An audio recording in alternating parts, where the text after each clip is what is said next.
దాని మీద నుంచి ఎక్కాల్సింది వస్తుంది.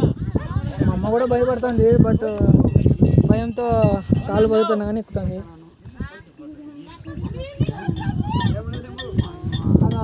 ఫ్రెండ్స్